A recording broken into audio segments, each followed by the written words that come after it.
Bien, regresamos con Pablo Secá y Eleodoro Mayorga. Estamos hablando sobre inversión privada a partir del ejemplo de Camisea. Pablo, ¿cómo afecta Camisea a la matriz energética del Perú? Bueno, hay cosas que son obvias y es que ahora se consume muchísimo más gas licuefactado en las casas. ¿Se acuerdan que antes se cocinaba con querosene? Ahora se cocina con GLP, es mucho más limpio y eso ha beneficiado a gente humilde y es importante. Los vehículos a gas, hay 150.000 taxis nomás a gas, más otros vehículos que consumen gas. Y en general el gas para la electricidad, que es el uso más importante, y un segundo uso para la industria. Y acá quisiera pasar al gráfico que está preparado por la producción. La entrada de Camisea reduce el precio de la electricidad porque se empieza a utilizar el gas, que es una fuente de energía, como se diseña Camisea, más barata. Camisea lo diseña un grupo de personas, entre otras, a las que se llamaban los eléctricos. Eran discípulos de un funcionario del Ministerio de Energía y Minas, de Manuel Quillán, que había adaptado al Perú el modelo de regulación de electricidad y de inversión en electricidad chileno, el de Yurasec. Entonces, el objetivo de ello fue que Camisea fuera el uso principal de Camisea fuera la electricidad y la tarifa bajara gracias a que se fijara un precio del gas bajo, que es en esencia el precio del lote 88. El problema que generó eso es que introdujo un montón de distorsiones. Se volvió menos atractivo hacer hidroeléctricas, por mucho tiempo prácticamente no se han hecho hidroeléctricas, está empezando recién a hacer hidroeléctricas. En una época se hacían plantas termoeléctricas de ciclo simple, o sea, plantas que usan el gas de manera ineficiente, y recién en los últimos años se han empezado a hacer plantas de ciclo combinado que consumen, Eleodoro me corregirá, pero 40 y pico % menos de gas. No se han hecho en algunos casos plantas duales, son plantas solo a gas. Si tienes un problema de abastecimiento, 12 horas más tarde te quedas sin electricidad, cuando lo ideal es hacer una planta que también pueda consumir diésel. Entonces, ese tipo de errores no se pueden volver a cometer y quisiera incidir de nuevo en las trabas. Hay un tema de seguridad del que no hemos hablado. No se puede operar en la zona de las Malvinas. Por eso no se ha hecho ni siquiera la ampliación del ducto de TGP, del operador original. Quería preguntarle eso a Eleodoro. ¿Cuál es el futuro de Camisea? ¿Cuántos años más de gas tenemos ahí? ¿Qué va a pasar cuando se acabe eso? Lo que estaba comentando Pablo, se necesita construir una vía alterna para el gas y eso no se está haciendo, entonces tenemos ahí un alto riesgo de seguridad. Cuéntanos un poco de eso, por favor. Bueno, las reservas que hoy día disponemos en Camisea son reservas que solamente representan una parte muy pequeña de lo potencial que se dispone en el país.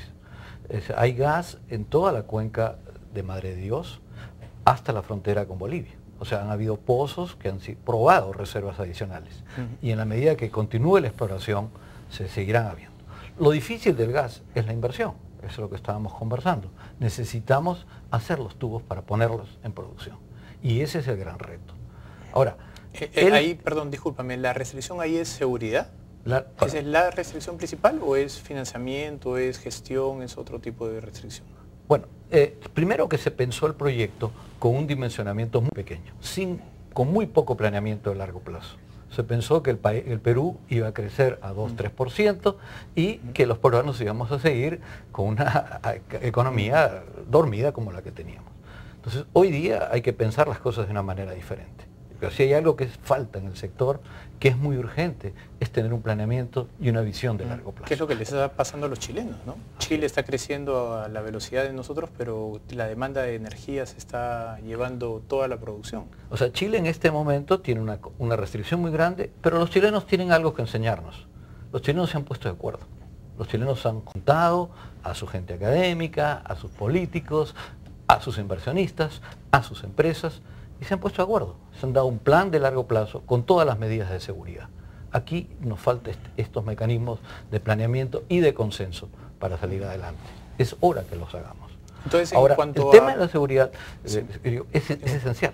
O sea, aquí se habla de que la ruptura del gasoducto sería una catástrofe nacional. El dejar al centro del país, a todo el pulmón económico del país, algunos días sin corriente eléctrica, tendría un costo muy significativo. Entonces hay que tomar una serie de medidas. La primera es no ser dependiente de un solo tubo. Entonces se habla de que el gasoducto hay que duplicarlo, hay que hacerlo. Bueno, y se habla desde hace mucho tiempo. El problema es que en la zona más crítica se ha dejado que entre el terrorismo, que comiencen a haber operaciones de grupos y estamos en una situación que hay que tomar la acción necesaria.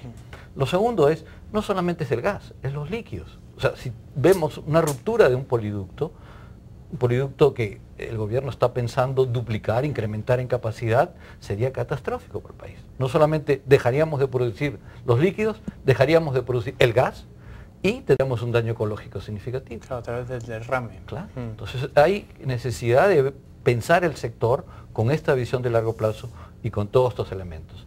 Y no creo que una política de precios basada en mantener, como se ha hecho en el caso de la primera parte de Camisea, un precio tope, cerrado, sin tener en cuenta qué es lo que está sucediendo en las otras fuentes de energía en el exterior, yo creo que es una política errada. O sea, es hora que nos demos cuenta que... Ambos están a favor de una liberalización de los precios. ¿Cómo sería esta? O sea, las liberalizaciones no pueden hacerse inmediatamente, pero yo creo que aquí hay posibilidad, si vemos el gráfico nuevamente, de elevar el precio de la electricidad, una parte, y esto permitiría tener el dinero que se necesita para la infraestructura energética del futuro. Aquí hay una posibilidad del gobierno de captar una renta que está siendo entregada contra nada. Además, hay que tener bien claro a quién se está subsidiando. Esto es un tema bien importante. Los mayores consumidores de electricidad son industrias grandes y la minería. O sea, la política pública en el Perú es subsidiar a la industria grande y a la minería con energía barata. Eso no tiene ningún sentido. Y ese cuento de que no llega al sur es mentira. El sistema eléctrico está interconectado. Eso se está haciendo a través de la energía y las líneas de transmisión. Entonces, no podemos seguir con esta política. Esa política tiene que cambiar. Muy bien. Pablo Eleodoro, les agradezco muchísimo la visita, ha sido muy interesante y espero volverlos a tener para seguir hablando de Camisea y sobre todo de cómo hacer para promover la inversión a partir de este tipo de ejemplos. Hay mucho que hablar de la petroquímica y lo que está pasando con el gas esquisto, con el shale gas, por ejemplo. Eso es un tema bien interesante. Sin duda. Muchísimas gracias. Gracias a ti. Gracias. Bien, vamos a una pausa y regresamos.